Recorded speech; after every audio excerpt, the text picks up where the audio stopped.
Hey everybody, this is Tatiana Moroz and welcome to the Tatiana Show.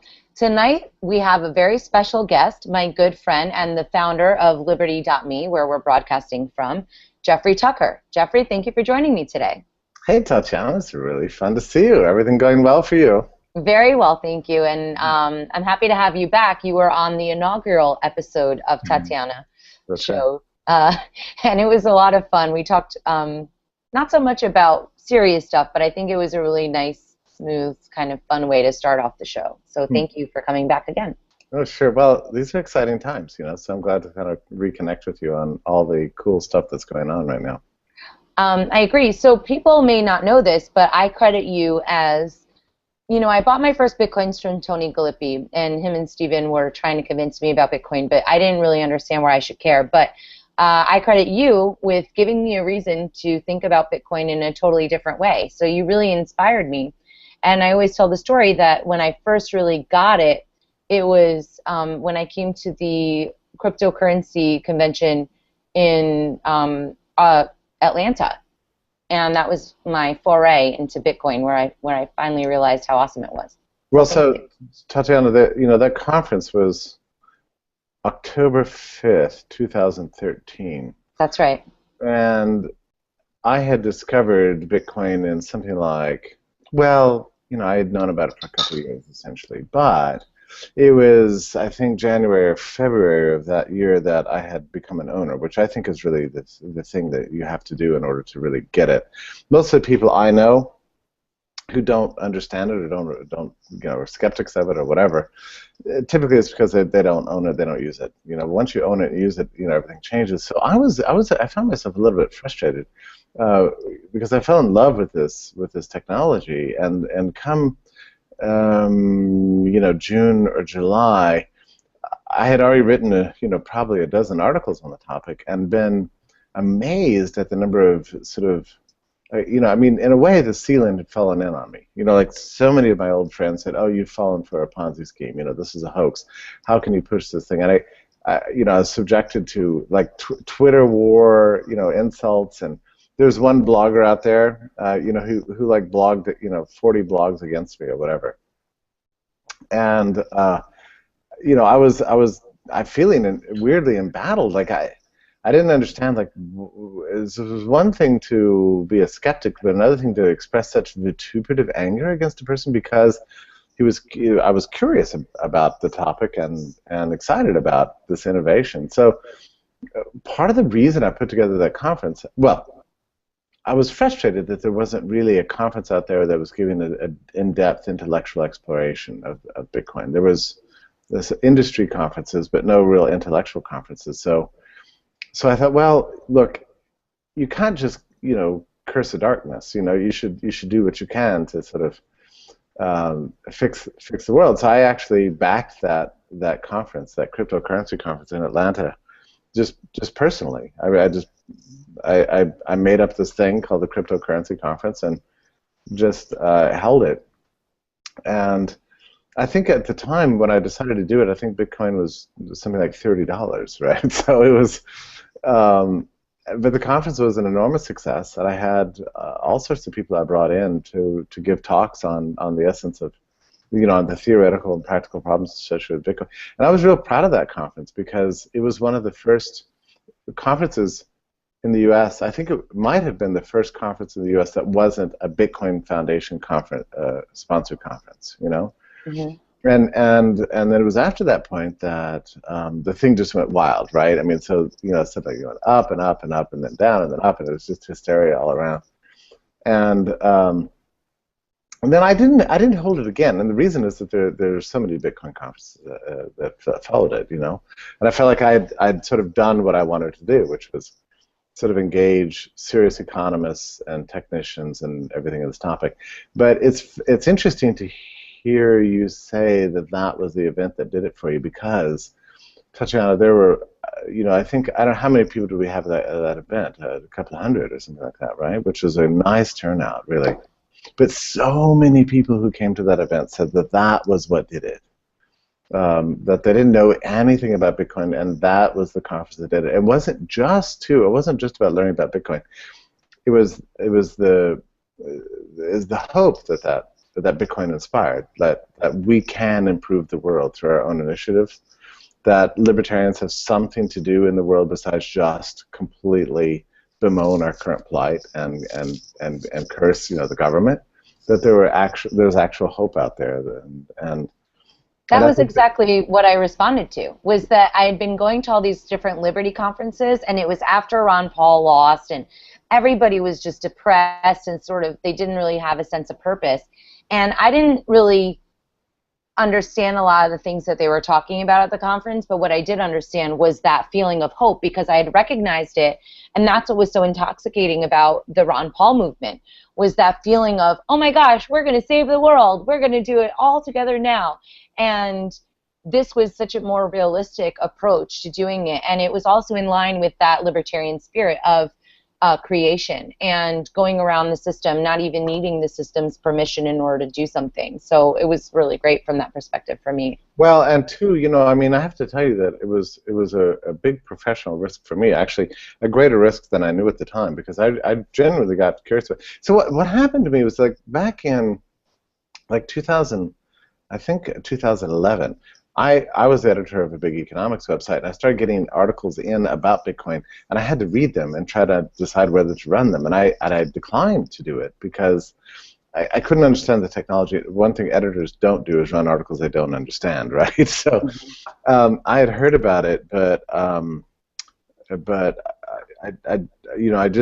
thought it was just like crazy. You can't make money out of ones and zeros. It just seemed very obvious to me. This is I didn't understand what was wrong with it, but I just figured there was something wrong with it. So when I changed my mind on that, I took a big professional risk. I mean, not as big a risk as those people who were mining Bitcoin in 2009 and 2010, that sort of thing. But still, I kind of staked my reputation in a way on this, which was very... LTP, how is the AC in my room? Forgot to turn it off. Sorry, that was a mumble just talked to us. I don't know if you heard that. I did. Okay. That was not supposed to happen.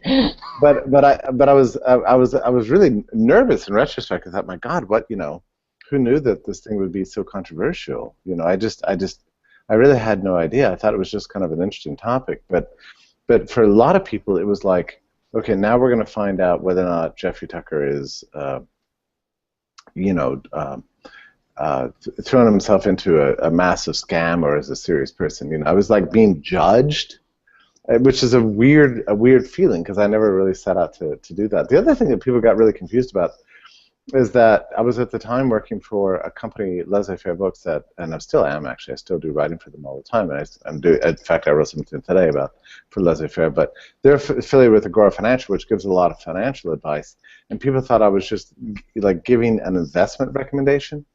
And I didn't decline to recommend to people buy Bitcoin, but neither was that my primary point. I was looking at Bitcoin as a monetary technology, not as something you should buy now and sell later or whatever. That wasn't the point. But there's just a lot of mixed messages and a lot of frenzy at the time.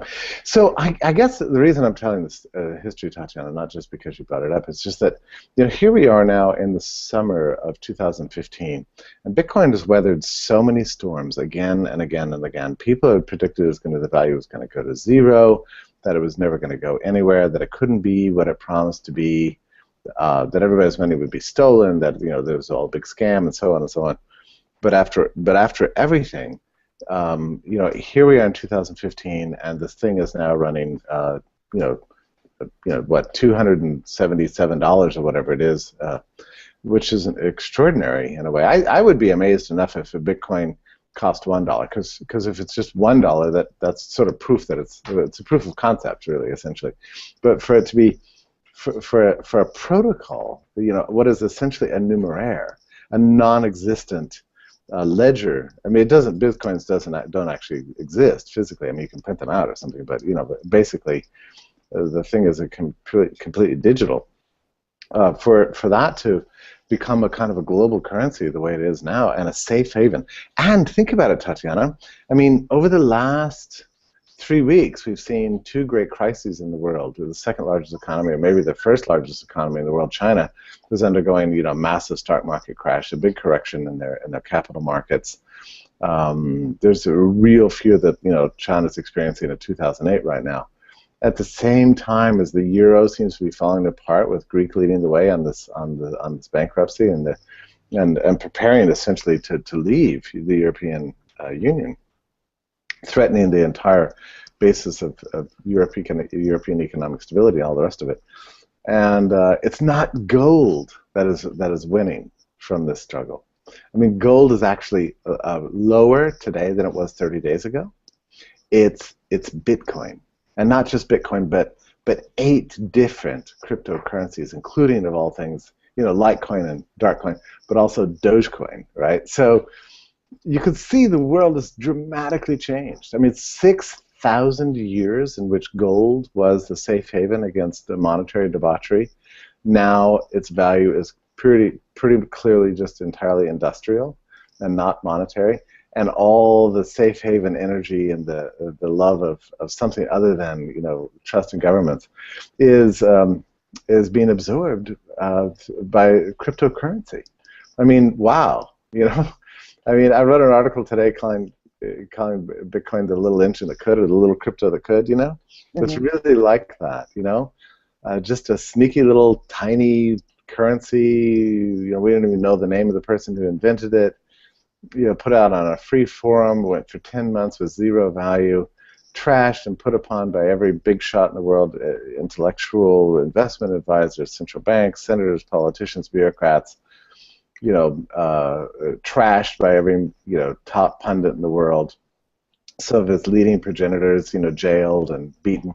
And still, here we go, where it's taking over the world. And well, it's nice to be right. I had a lot of people that doubted Bitcoin, and I've had to suffer them telling me that I'm an idiot for quite a while and thinking that it's stupid, and having these different, somewhat frustrating conversations, which I was already used to trying to tell people about Ron Paul. Some people were really into it, some people were pushing back, but now whenever I talk about Bitcoin, people, I think I mean, not to say that I toot my own horn, but I think people understand it when I explain it to them, and they're not as scared, and maybe because they're getting, more of it in their day-to-day life, so they're having time to process that information. But we're basically being proven right for having faith in cryptocurrency. Maybe not Bitcoin.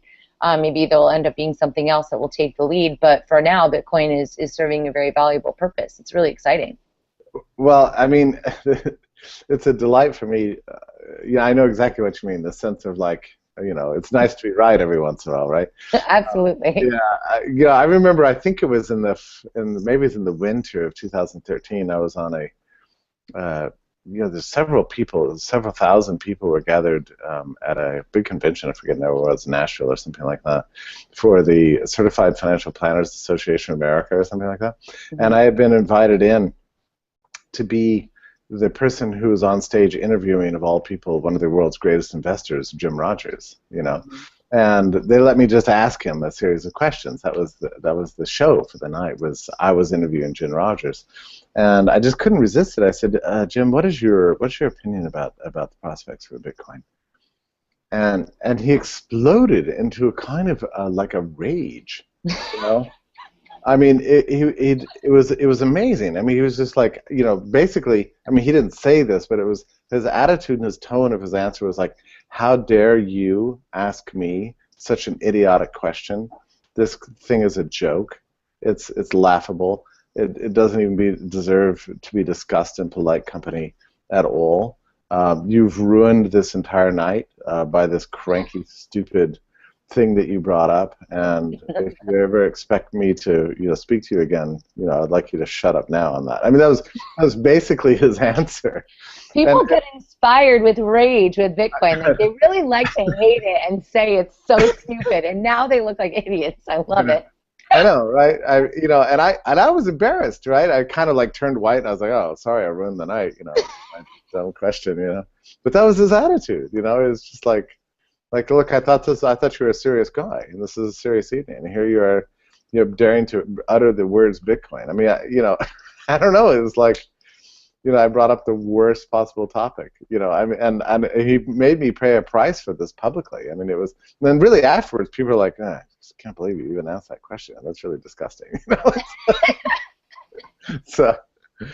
Yeah, that's right, right? I mean, so yeah, and I know exactly how you feel. I mean, like you sort of, what I would like to do is like send out a mass email or tweet or something to every one of my many hundreds of detractors for the whole year of 2013 and 2014 and say, don't you think it's time for a public apology?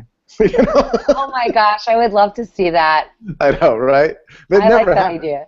People don't apologize. They just kind of move on with their lives and pretend like it never happened. Well, my brother and I, we're both Leos, and there's like a weird competitive thing from time to time. And wait, did you say you're both Leos? Yeah, we're both Leos. Oh, that's like a star thing. Yes, exactly. Okay, right. And Leos are very kind of center of attention type people. So there was a battle between me and my brother because he works in the banking industry and I'm, of course, an activist, musician, weirdo, also businesswoman. But anyway, he totally made fun of Bitcoin when it came out and, ran his mouth about it. And I brought it up with him the other day expecting some big vindication or he would grovel and I would laugh and point and then maybe graciously forgive him and let him get up off of his knees. But none of this happened. He was like, oh, well, whatever. And I was like, oh, he robbed me of my moment. I know exactly what you mean. I don't know. I think people who debunk, look, it's not their fault. They don't understand. I mean, they're not owners. They don't understand. They've never bothered to investigate it. So I get that. It's okay.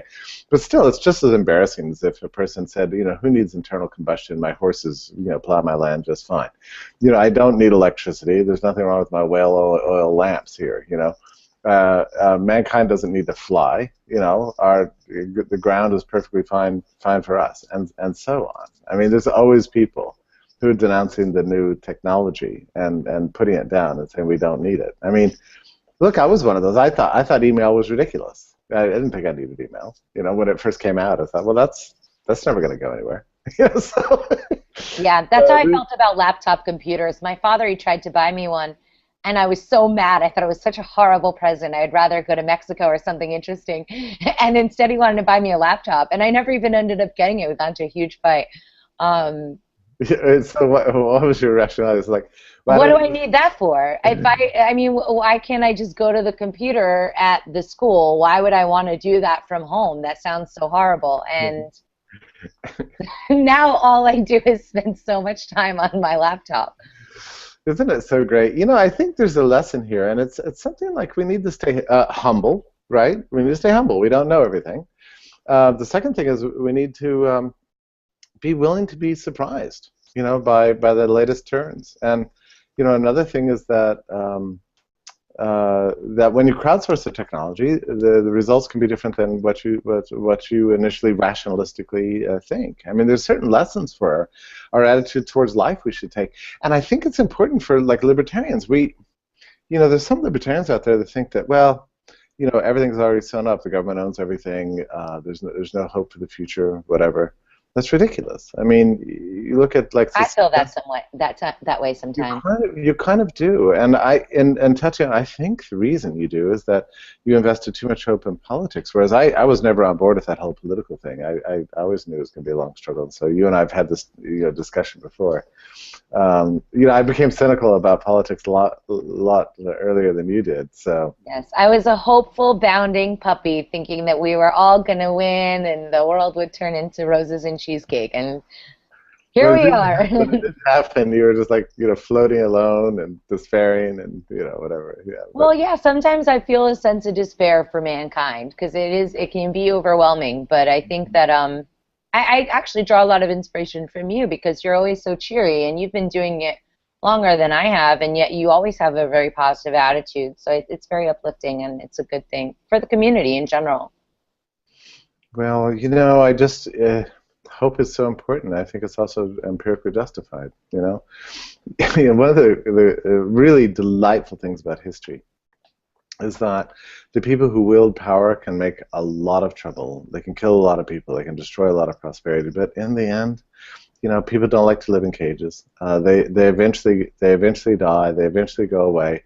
Their structures fall, and what persists are the really beautiful things in the world. Relationships, human relationships are formed organically, technologies that are introduced into the world that never leave us. The division of labor, the global connections of prosperity and trade that last and last. We cannot outlast them. I mean, liberty is so strong and so powerful and so embedded deeply within the human personality and within our minds and our hearts, really, because I think liberty is ultimately based on love, and love cannot be extinguished. It just can't. Love is the great immutable force in the world. Thank God for it, right? Absolutely. You know what I think of? It's an expression that somebody told me. I thought it was really good. Something like, in the war of the cat versus the mice will eventually win, but in the meantime, the cats will be well fed.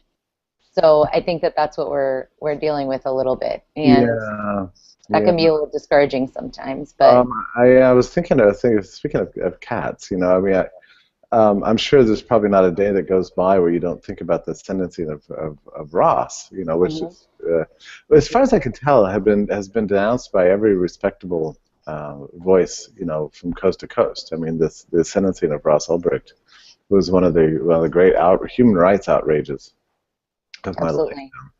You know, so and I guess one of the things that's so discouraging about that case is, you know, as a person like me, you know, I believe in justice, I believe in truth, and I believe that justice and truth will prevail.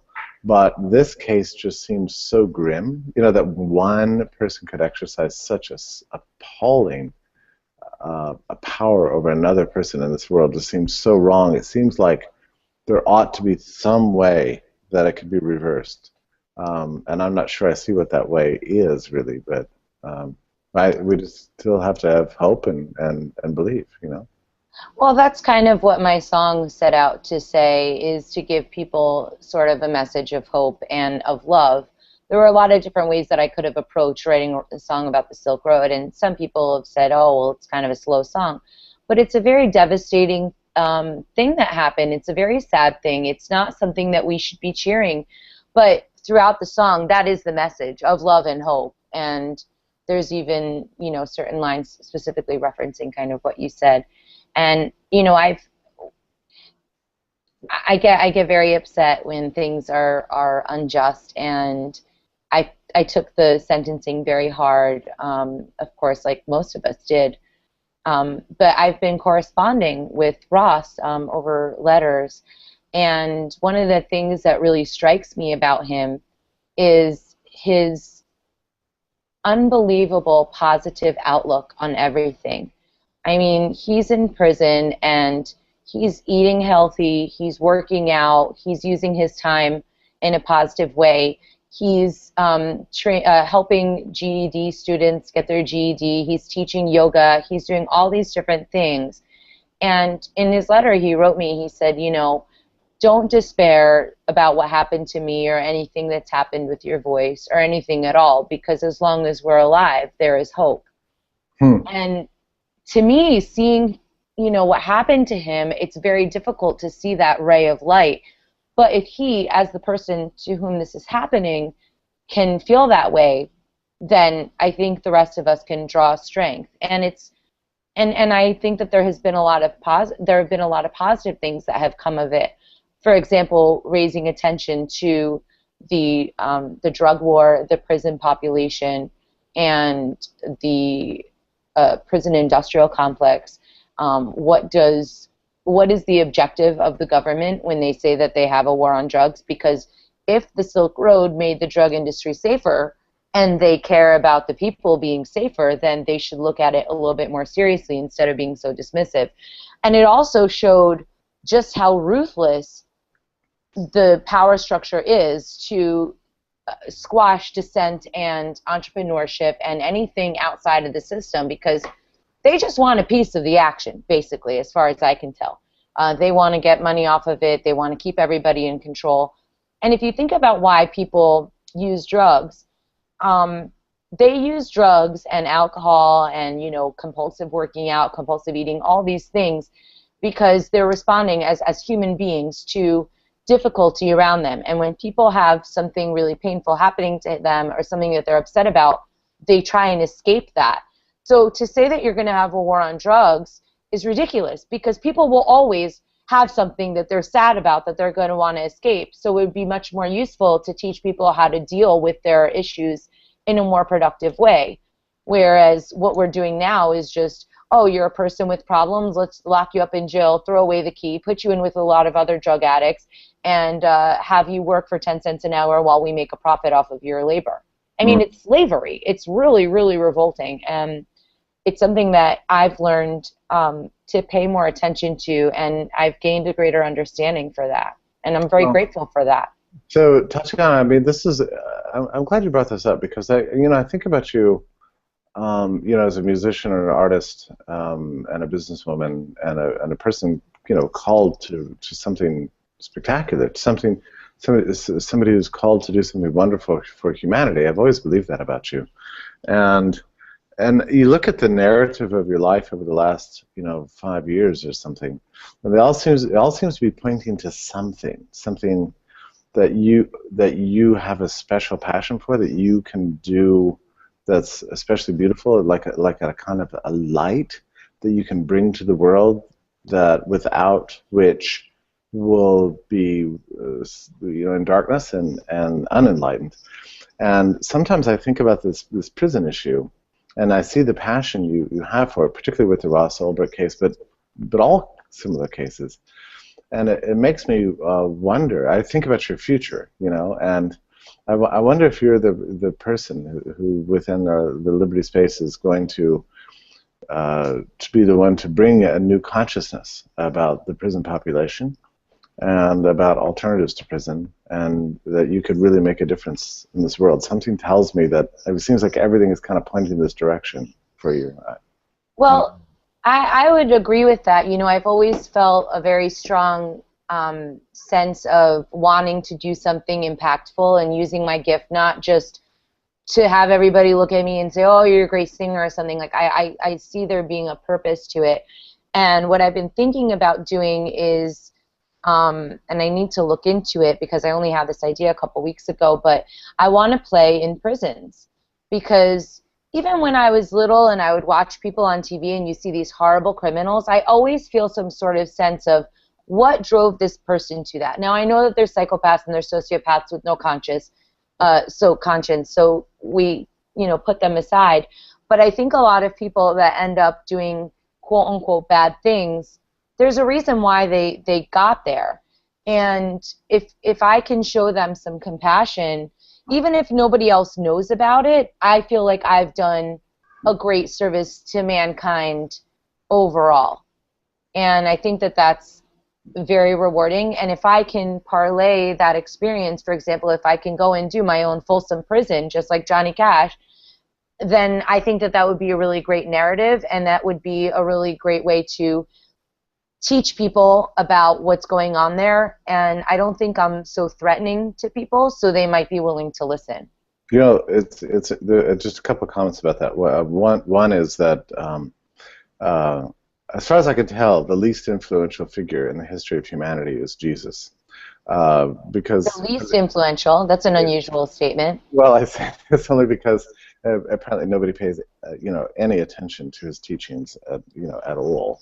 Because if you read his parables, you read his teachings and his ethics, a lot of miserable things would have been avoided, and a lot of suffering, a lot of hurt, and a lot of devastation would have been stopped in human history. But one of the things he talks about that people don't pay any attention to, again, is the special ministry that he had towards prisoners. He talked about prisoners all the time.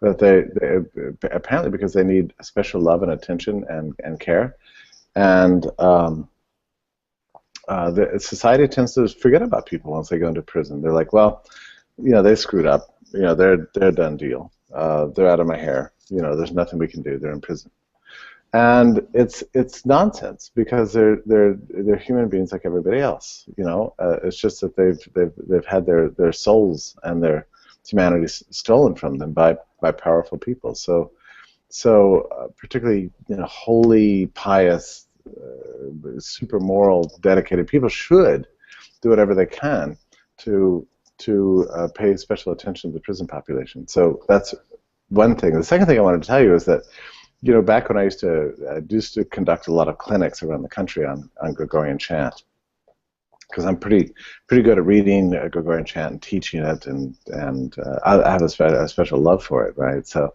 I've heard your love before. You played me an eclectic mix on our drive. Yeah, to Malibu, and it was Gregorian chants were on the list. Right. No, I know. It's a real thing, guys. Yeah, I'm pretty much a fanatic for this stuff. I love it because the one thing that's beautiful about chant is that it's lasted longer than any existing state in the world. So that always inspires me about it. But I was conducting a seminar one time, and a man came up to me and said, "Well, thanks for that beautiful seminar. It really helped me in my own teaching because I conduct a Gregorian chant choir myself." And I said, "Oh, that's great. What parish? What cathedral? What university?"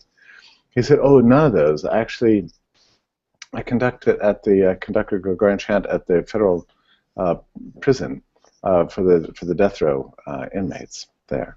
I have a choir of 12 men that I teach every week, and we sing Gregorian chants." And I said, "And they're all on death row?" He said, "Oh yeah, they'll all die. But I go there every week and teach them Gregorian chant." And he said, "They're a marvelous choir. It's the best choir I ever conducted." And I think it must be rewarding. But yeah. so sad. How could you sit there and look at people when you know that they're going to be punished that way and get to know them as human beings and not just as bad guy, Right. Gosh. I don't know. I mean, I was so deeply touched by that because, I saw my Gregorian chant conducting as a kind of luxury in my life. It's just something fun I would do to go and help, monks and nuns, to sing better on Sundays or something, to chant the office in a more compelling way. And yet here was a man made fun of me who took out one day a week to go to the prison and for an afternoon and teach everybody Gregorian chant. I just thought, that's just amazing. I think if you can have compassion for the most downtrodden in society, even if they are criminals, you have accomplished a great feat in terms of as a human being, period, and full stop. Yeah, I think that's really true. It's hard to gain access though to jails. I went to I was in jail just for a brief period some years ago, and I was as a prisoner. Yeah. Really? Yeah, I was arrested and taken. Can you tell me why? I can't help myself. Maybe you don't want to tell me, but it sounds so juicy. Well, it was a failure to appear situation. Oh, that's not as exciting. You should have said it was a bar fight or something better. Yeah, I've been in bar fights. Weirdly, I do get in bar fights. Like, not all the time, but I do tend to fight in bars. I don't know why. Anyway, but that was not the reason I was arrested. I was arrested out of a Sunday brunch. Just for failure to appear to pay a traffic ticket, and it was hauled off to jail. And it was a traumatizing experience, because, it's not just that, because you don't know how long you're going to be there. Everybody who loves you is outside the prison. They don't even know where you are. You don't have access to the internet, your cell phone. Everything's taken away. The people who control your lives don't care anything about you. In this sense, it's worse than slavery because at least under slavery, the master of the plantation or the owner, has some investment in your work and your value as a worker in any case. But in jail, they don't. When the warden looks at you, it's weird. It's like they look through you. You're just sort of a bag of flesh that does nothing but consume resources. I mean, they really don't care if you live or die. And to be surrounded by nobody who loves you and everybody who has no value for you whatsoever, Tatiana, it's a metaphysically transformative experience that you can't access unless you've actually been in prison. It makes you realize what it means for humanity to not be valued by others, and how much of our personality and our sense of ourselves is bound up with how much other people care for you. I mean, without that, our lives would be dramatically different. Our perceptions of ourselves would be radically transformed. I wasn't there very long, but in that period, I went through the greatest single trauma of my entire life. Like, I had to rethink myself because of this transformative institutional environment that robbed me of everything in the whole world that I personally valued. It's amazing. You can't ever be the same after an experience like that, really. I mean, I have never been to jail as a prisoner or anything like that, but just from, you know, writing to Ross and just hearing about the case and everything like that, it's had a very profound influence on me. Do you think if you, I mean, and in a much deeper way than you would even necessarily think as somebody hearing about a story, but I mean, once you get to know somebody's family and you understand how there are so many people affected, not just the prisoners, but their loved ones, and that kind of spreads out, do you think that if you were in jail for a longer period of time, you would be able to maintain a positive attitude? I mean, I don't know how people. I don't know, Tatiana. I don't want to be tested in that regard. Of course. You know, No, definitely not. I don't know. I don't know what I would turn out to be. You know, the whole time I was there, I stood. I mean, I didn't want to sit down. Like, why didn't I sit down? Why didn't I lie down? I just stood. And I think it was as I think back on it, I think it was just a fear that if I sat down, that would make it a more permanent situation. You know, it was ridiculous. I mean, just to stand frozen in one spot for you know, endless hours, it just made no sense whatsoever. But I think I just had this, I was frozen with fear that if I sat down and got comfortable, that it would somehow become my new reality. I wanted to be in denial of that reality, because it was so. Look, and things drive you crazy while you're there, right? Like, okay, the whole myth of the phone call, for example. I mean, you can make a phone call. No, you can't make a phone call. First of all, you don't have a cell phone. You don't remember anybody's phone numbers, you know. But the phone doesn't actually work, you know, there. Anyway, I mean, maybe if you're there for a long time, you can have to schedule phone calls. I don't know. But another big thing is there's no clock on the wall. And you might think that's no big deal, but when you don't know if it's noon or 6 o'clock and there's no windows, or maybe it's midnight, I mean, you have no clue. So time disappears. Everybody who values you is kept away from you. The only people who have any control over you have no control over your life. The only people who do control your life have no regard for you whatsoever, whether you lived or died. If you dropped dead of a heart attack right there, they would just, you know, drag you out and toss you over to the mortuary.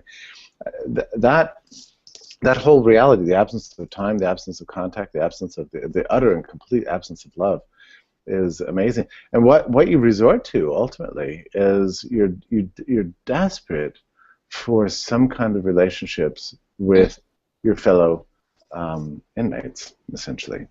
And it's amazing how much value you can quickly find in other people, no matter what race, what class, how bad they are. You suddenly begin to see your fellow inmates as like of infinite value as human beings. That's an amazing thing. It's an amazing thing to happen to you, because other people become your lifeline, your connection to a reality that you're barely able to hang on to at all. It's very barbaric what goes on in this country, and you know, I think that it's really important for people to remember and to check themselves and to not just say, all these people deserve garbage. You know, that mentality is not right. You know, what do they say, that society is judged on how it treats its least fortunate, and I guess in this case, you know, it's criminals as well. And I think that that's really true. And what happens in the United States is very disappointing. Have you heard about Obama giving out these pardons? I saw that. By the way, just to back up a second, no, you're exactly right. I mean, we all value our pets more than we value our prisoners. And yes. I mean, it's amazing how much we fuss over our pets and forget our prisoners. You know, but yeah, I did see this from Obama, and it actually gave me hope. And you know, as much as I object to so many things about Obama, you know, I read things like that, and maybe it's a hoax, maybe it's not going to happen, but it did give me some hope that maybe at the highest levels there's some change of mind that's taking place, I had a few people saying, give credit where credit is due, whereas to me, I felt that this act is a PR stunt to make up for an embarrassing presidency, and I don't think, it's like he's and his policies and the government down, right, are the reason why people are going to jail. So to thank them for letting out a couple little stragglers when all those people are there in the first place seems really kind of gross to me, because those people wouldn't be there if there weren't these laws in place and these mandatory sentences and things that just don't make sense. So I think it's more of a PR stunt. I mean, I'm very happy for the very few people that will be released, and I hope that that increases. I hope that I'm wrong, but it just feels very disingenuous, because that would be like if Hitler spared a couple people and then everybody wrote a million articles about how great he was because he spared a few people. Well, what about all the other people that he had killed? Right. And that's where I get a little bit more pessimistic in my outlook on it. And No, I agree. it also leads to a false sense of security with people saying that, oh, look, there's justice. And that's another thing that I've learned from the Ross case and from my experiences. There are a lot of things in our society that people believe are real. For example, if you have a contract, that you can do anything about it. If you have a contract and someone breaks it, it's miserable trying to get your money back. If you have a jury, oh, they're going to find you guilty or not guilty, and you're going to have a fair trial. Total nonsense. Right. All of these, you call the police if something's wrong. If you've ever tried to call the police when something is wrong, 9 times out of 10, they can't help you with anything. So Right. people have these beliefs that there are these social nets and these ways of keeping things on the up and up, and all of it is complete sham, and it's a rude awakening when that happens. We all walk around with the sense that, I mean, not all of us, right, but most of us have a Hobbesian sense that the state is keeping the world together, and it's only once you try to use the state to your advantage to actually do what the state's supposed to do that you encounter the hoax and the fraud, really. Yeah. Obama was, I don't know if you saw this, there was an interview with the guy who made the Wire. I don't know if you ever saw that show, The Wire. It's made a show. No, I've heard it's very good. I'd like to see it, actually. Yeah, it's very good. So Obama interviewed the maker of it. I forget his name now. Obama? Yeah. Interviewed the maker of the TV show? Yeah, I know. Obama the president? I know, it sounds totally weird, and I don't. Yeah, totally weird. I mean, when I first heard about this, I thought I got to see this, but you can Google it, and it comes right up. But so yeah, Obama's got this guy in a studio, and Obama's like, I don't understand it. He's like the president, I think, and he's acting like he's some sort of talk show host, and yeah, and he's interviewing. He could be the new Oprah. Yeah, it's kind of, it's like that, right? I mean, the whole show. I know it's like weird. I know. It's just, it's very bizarre. So he's interviewing the guy and going, so what do you think we should do about the drug war doesn't seem to be working like we want, right? Like, what should we do? And so the guy's like talking to him and going, well, we need to consider decriminalization and this prison population thing, it doesn't work. And Obama's going, yeah, you put them in there, and the rights are violated, and they come out worse than they were, and the recidivism's extremely high, and clearly the system's not working. And the guy's like, yeah. And so they're having this talk. And Obama says at the end, he goes, "Well, thank you for all you did with it by making The Wire, because to the extent that it helps enlighten us, maybe in our times, in our generation, we can say maybe we learned a little bit something from our mistakes." And that's the way the show ends, right? So you'd never know from watching this show that Obama is like the president. He's the guy who's like behind these policies. He's the one who's enforced it. He spent, his whole presidency, making the problem worse. But boy, on the show, you'd think he was just some sort of humanitarian social reformer, just struggling his way towards finding ever more compassionate ways of dealing with people. True story, Tatiana. True story. I don't believe that he is any of those things, though. I think that I would like to believe that maybe he's a flawed person, but I think that my compassion stops with somebody who puts in policies like I can kill anybody I want and not give them a trial. The level of hypocrisy, I don't even know what to make of it, really. I think that there's something about the presidency that imparts to people like this a kind of a godlike immunity from responsibility. So I think in a way he believes they can do all that there's nobody in the world powerful enough to kind of like hold him accountable for the contradictions, So this is just like, yeah, it's a masquerade in a sense, And I'm not sure that he's cynical. I think it's that it's like people that powerful have multiple psychological maladies, essentially, multiple personality disorders and all sorts of strange ways of thinking about the world. So he thinks he can reform prisons by interviewing some guy, and making the right noises to please his friends. I don't know. It's extremely creepy, though, at some level. Well, that office is often occupied by, my impression is that the presidency is generally filled with sociopaths and people that do not have a conscience. Yeah. I was watching a documentary the other day, and it was, the truth behind the Clintons, and it looked really scary and weird, and I don't even know why I clicked on it, but I watched it, and immediately, as soon as you start watching it, you realize, wait a second, the people that they're interviewing are not faking. They're real normal people, and there was an overwhelming amount of evidence that the Clinton family was engaged in cocaine trafficking, that he was womanizing like crazy. He would sleep with women, then he'd offer them a job or tell them that he was going to kill them. I mean, there were dead bodies all along the path, and really, very, very compelling evidence. And yet he became president. This was made when he was president and pre-Monica Lewinsky. So somehow he got away with it up until that point, and then people still are saying Hillary. She's a war criminal.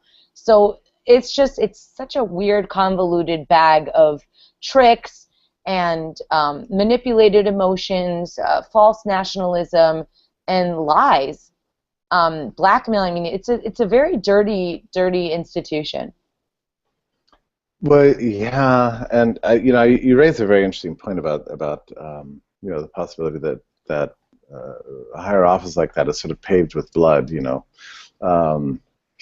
know very little about this actually, but I just can't in my own mind rule it out. I think there is a very big market for assassination within political circles, and I don't know what that looks like in practice. I'm not into conspiracy theory, but I think you generally make to expect the worst from these people is usually not a mistake.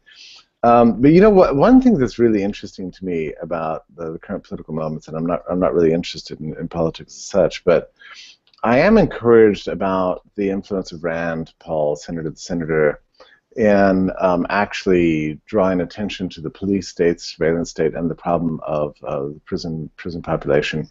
And the first Republican in my lifetime that's made noises to this effect. In fact, he's been criticized by the hard right, in article after article. They're comparing him to Hillary Clinton because of his attitudes towards race and prison and this sort of thing. Like he's being denounced as a leftist by the extreme right. Which is nonsense because Hillary is basically pure evil, left or not left. Yeah, right. She's not such a sweetheart that everybody thinks that she's the old softie and Rand's a big jerk or whatnot. You know what I'm saying? Like she's pretty awful. She has a trail of blood behind her too. Yeah. Speaking back to the prison thing, something that I read a few weeks ago was that John Legend, who's a famous singer-songwriter, really super famous, and he has basically tried to take up the mantle of helping the prison population. And one of the people that he recommended was to check out Rand Paul. And bless you. He's an African-American gentleman, and he's in entertainment, so the assumption is that he's going to say Obama's so great, blah, blah, blah.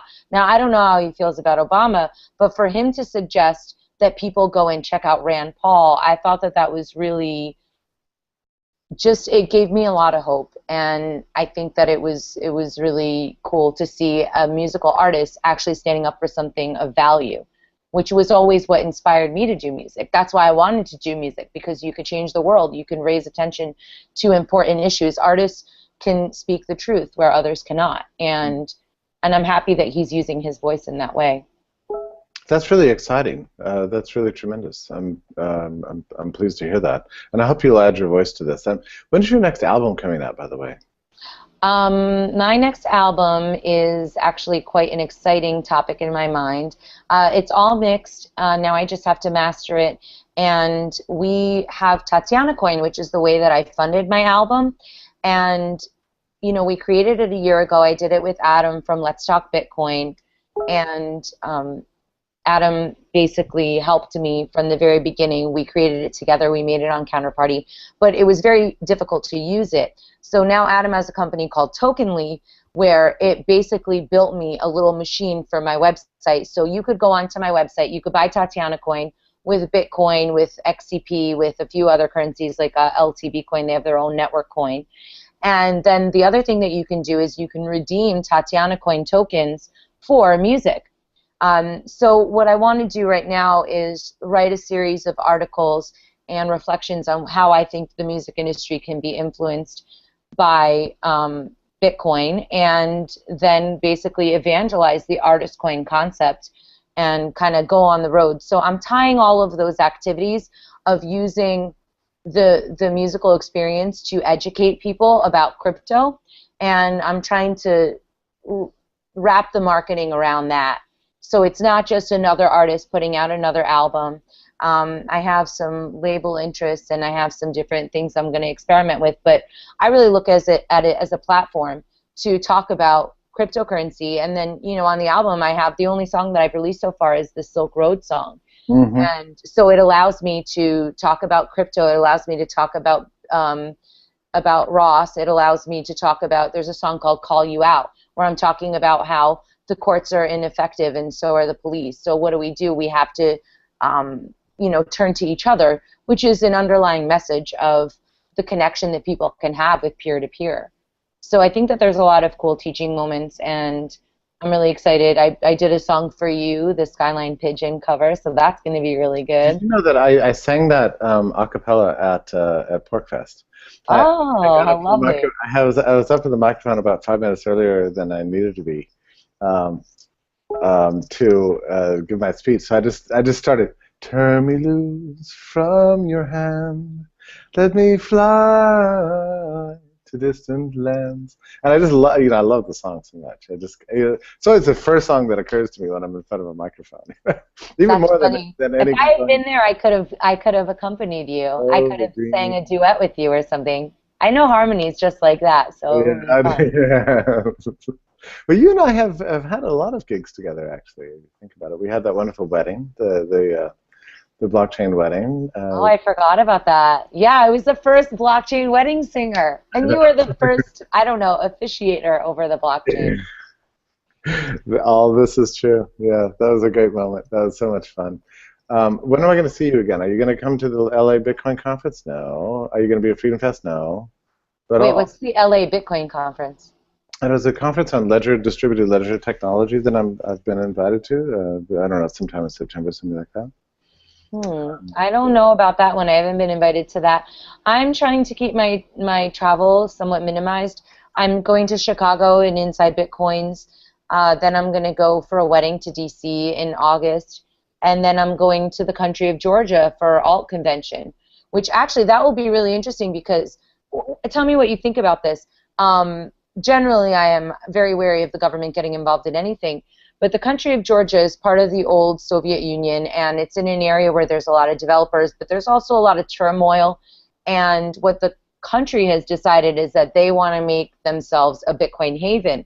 So the Alt Convention is going to have government officials there, hopefully being advised by the Bitcoin community saying, okay, well, if you want to draw Bitcoin business in here, then these are the regulations that you should be taking into place, which hopefully are as minimal as possible, and actually hearing out the community. I mean, the Prime Minister is supposed to speak. So I think that that's pretty interesting. What do you think? Do you find an element of mistrust when you allow the government into Bitcoin, or do you think it's inevitable? What do you think about that? Oh, I think it's a good thing. You know, and there's a number of issues here. I'm not interested in Bitcoin being used as a kind of an active tool of waging some sort of political war. I actually think that Bitcoin is a technology. I think it's a superior technology. It's superior because it was invented out of private markets, and the energy and action of Bitcoin is emergent and flows out of human choices rather than government coercion. I think if government officials are interested in it, as long as there's no you know, active measures to kind of suppress it, which I don't think there are in many places. I don't believe that. I think there's attempts to regulate it, you know, which I don't like. But I don't think that's anything to regret at all. The other thing is that in order for a Bitcoin infrastructure to really arise in any country, the government exists. You know, it's not going away tomorrow. Many investors and creators and entrepreneurs need some assurance that the rule of law is at the very least not going to be actively hostile. So to the extent that you can get central bankers, government officials, treasury officials, whatever, interested in what blockchain technology can do, I just don't see that as a bad thing. I agree. Two things that I wanted to mention. So I think that, you know, obviously, actually, I'll bring up Perry Ann said, Perry Ann Boring, she's at the Chamber of Digital Commerce, something like that.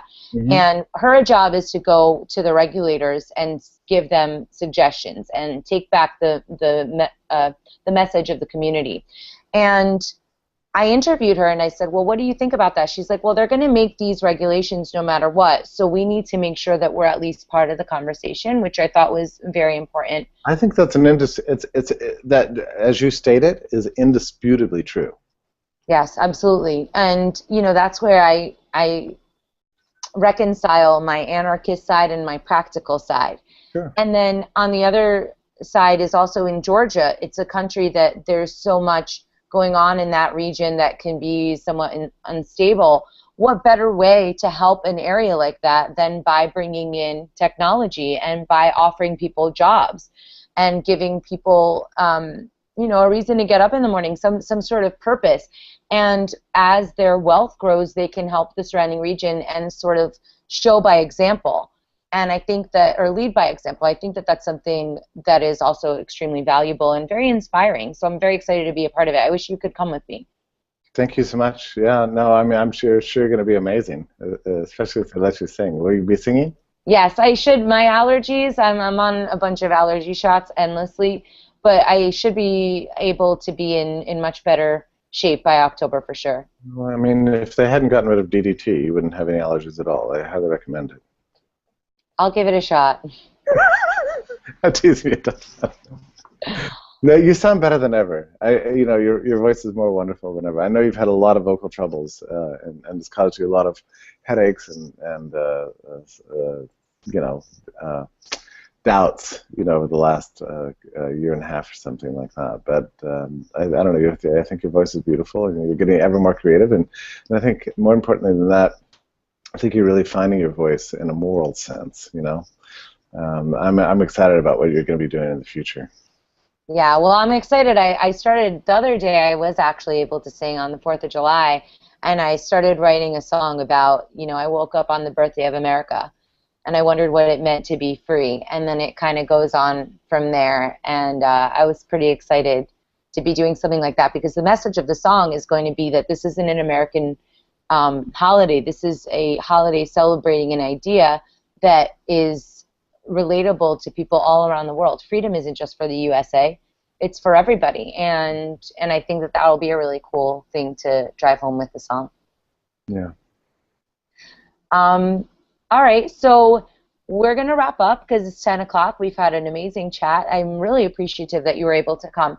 I want you to help me with something, because Let's Talk Bitcoin also carries the Tatiana Show, the podcast version. People can tune into liberty.me to get you know, the video content, but they can also listen to the podcast on LTB. And they have a secret word for the listeners. So what secret word should we have this time?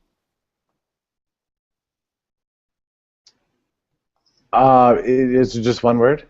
It could be a phrase if you'd like. Okay. Pigeon is hard to spell, so I don't know. Maybe it should be. I was thinking Skyline Pigeon, but that's a little tough, isn't it? Is that too? Listen, they've got the Google. They can look it up. Skyline Pigeon it is. I like that, actually. I think that's a good one. Okay. I also would like to encourage everybody to come to liberty.me. I've been a member for a while now, and I really love what you guys are doing over there. You have a wonderful team, and I get all these emails, not too many, thankfully. I actually noticed this morning, I was like, you know, I get a lot of emails from liberty.me, but they're never annoying, and I don't know why. No, it's because yeah, I know, it's wonderful. Well, I mean, Liberty, the more time that goes on, the more I realize just how important a platform it is to be able to publish without gatekeepers is, you know, just the greatest thing ever. I mean, for writers, for readers, to be able to make friends, to participate in discussions and have, you know, 200 book downloads, you know, flawless books. It's really an exciting platform. There's nothing else like it in the world. I think it's made a very valuable contribution, and I'm very optimistic about the platform's future. So, if you're not a member, you know, you can join up. You know, it ends up being $5 a month. After, I don't know, you get a month free. If you don't like it, unsubscribe. I'm sure you will. You will like it, and you'll stay because it's like worth way more than that. I mean, as a publishing platform, as you know, it's enormously beautiful. And I'm thrilled to have played a part in making it happen. Yes, well, you guys are always adding new stuff, and the writing is really great, and it's a nice place. Also, for people who came into Bitcoin and then don't necessarily know about Liberty, that was one of my challenges as a libertarian singer-songwriter, was that if I had to tell people I was libertarian, they'd freak out and run away and, you know, say, I love Republicans or Democrats or some nonsense. But with Bitcoin, you can really open up a lot of these topics, and you don't necessarily have to put yourself into a box of a certain political identification. That's right. And here you can learn about it in a non-intimidating environment, and you guys have a lot of really great guests on and different lectures and stuff. So I appreciate you making me a part of that community. It's a very friendly community, and it's a troll-free community. I mean, it's a place you can go for actual friendship. Absolutely. Not being worried about being, you know, like Twitter and Facebook. I mean, it can make you just as, you know, it can actually ruin your life and ruin your day. I mean, it's a lot of times great, a lot of times terrible, you know, but Liberty Me, as far as I can tell, it's always a 100% positive experience for everybody. So where can people find out more of your writings and just any kind of upcoming shows or anything that you want to talk about before we sign off?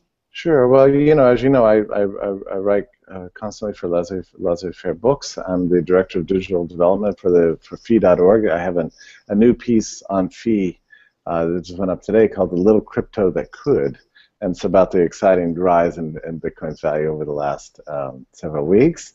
I'm blogging there, you know, every day. I have pieces coming out constantly, and then of course I'm always available for chat or messaging or anything else at liberty.me. So excellent. Thank you for asking. Absolutely. So thanks very much for having me. Everybody, we will be back next week. I don't know who my guest is, but I know it's going to be fun. If you need any marketing or PR for Bitcoin, I'm your gal. CryptoMediaHub.com, that's my business. And if you want to hear more about my music and check out Tatiana Coin, pretty soon I'll be rolling out more information, but you can go to my website, TatianaMoroz.com.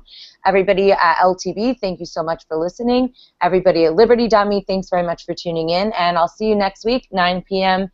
Eastern Standard Time on Monday nights. Thanks, Tatiana. Bye-bye. Thank you. Then I didn't hold it again, and the reason is that there's so many Bitcoin conferences that followed it, you know, and I felt like I'd sort of done what I wanted to do, which was sort of engage serious economists and technicians and everything in this topic. But it's interesting to hear you say that was the event that did it for you, because Tatiana, there were, you know, I don't know how many people do we have at that event, a couple of hundred or something like that, right? Which was a nice turnout, really. But so many people who came to that event said that was what did it. That they didn't know anything about Bitcoin, and that was the conference that did it. It wasn't just about learning about Bitcoin. It was the hope that Bitcoin inspired, that we can improve the world through our own initiative, that libertarians have something to do in the world besides just completely bemoan our current plight and curse, you know, the government, that there's actual hope out there, and that I was think exactly what I responded to, was that I had been going to all these different liberty conferences, and it was after Ron Paul lost, and everybody was just depressed and sort of, they didn't really have a sense of purpose. And I didn't really understand a lot of the things that they were talking about at the conference, but what I did understand was that feeling of hope, because I had recognized it, and that's what was so intoxicating about the Ron Paul movement, was that feeling of, oh my gosh, we're going to save the world, we're going to do it all together now.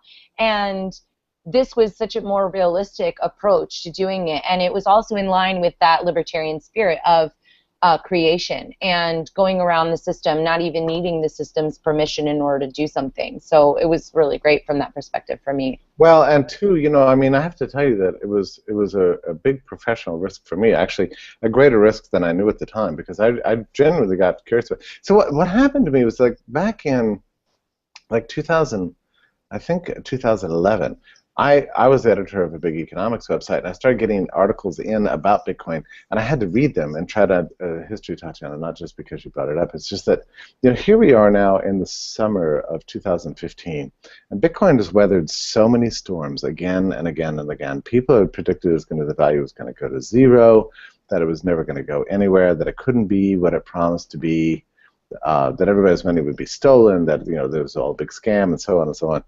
But after everything, here we are in 2015, and this thing is now running, what, $277 or whatever it is, which is extraordinary in a way. I would be amazed enough if a Bitcoin cost $1, because if it's just $1, that's sort of proof that it's a proof of concept, really, essentially. But for it to be for a protocol, what is essentially a numeraire, a non-existent ledger. I mean, Bitcoins don't actually exist physically. I mean, you can print them out or something, but but basically, the thing is completely digital. For that to become a kind of a global currency the way it is now, and a safe haven. And think about it, Tatiana. I mean, over the last 3 weeks, we've seen two great crises in the world. The second largest economy, or maybe the first largest economy in the world, China, is undergoing massive stock market crash, a big correction in their capital markets. There's a real fear that China's experiencing in 2008 right now. At the same time as the euro seems to be falling apart, with Greece leading the way on this bankruptcy and preparing essentially to leave the European Union, threatening the entire basis of European economic stability and all the rest of it. And it's not gold that is winning from this struggle. I mean, gold is actually lower today than it was 30 days ago. It's Bitcoin, and not just Bitcoin, but 8 different cryptocurrencies, including, of all things, Litecoin and Darkcoin, but also Dogecoin, right? So you could see the world. Hey everybody, this is Tatiana Moroz, and welcome to the Tatiana Show. Tonight we have a very special guest, my good friend and the founder of Liberty.me, where we're broadcasting from, Jeffrey Tucker. Jeffrey, thank you for joining me today. Hey Tatiana, it's really fun to see you. Everything going well for you? Very well, thank you, and I'm happy to have you back. You were on the inaugural episode of Tatiana Show, and it was a lot of fun. We talked not so much about serious stuff, but I think it was a really nice, smooth, kind of fun way to start off the show. So thank you for coming back again. Oh, sure. Well, these are exciting times, so I'm glad to kind of reconnect with you on all the cool stuff that's going on right now. I agree. So people may not know this, but I credit you as, I bought my first Bitcoins from Tony Galippi, and him and Steven were trying to convince me about Bitcoin, but I didn't really understand where I should care. But I credit you with giving me a reason to think about Bitcoin in a totally different way. So you really inspired me. And I always tell the story that when I first really got it, it was when I came to the cryptocurrency convention in Atlanta. And that was my foray into Bitcoin, where I finally realized how awesome it was. Well, so Tatiana, that conference was October 5th, 2013. That's right. And I had discovered Bitcoin in something like, well, I had known about it for a couple of years, essentially. But It was, I think, January or February of that year that I had become an owner, which I think is really the thing that you have to do in order to really get it. Most of the people I know who don't understand it or don't are skeptics of it or whatever, typically it's because they don't own it, they don't use it. Once you own it and use it, everything changes. So I found myself a little bit frustrated because I fell in love with this technology, and come June or July, I had already written probably a dozen articles on the topic and been amazed at the number of sort of in a way, the ceiling had fallen in on me. Like so many of my old friends said, "Oh, you've fallen for a Ponzi scheme. This is a hoax.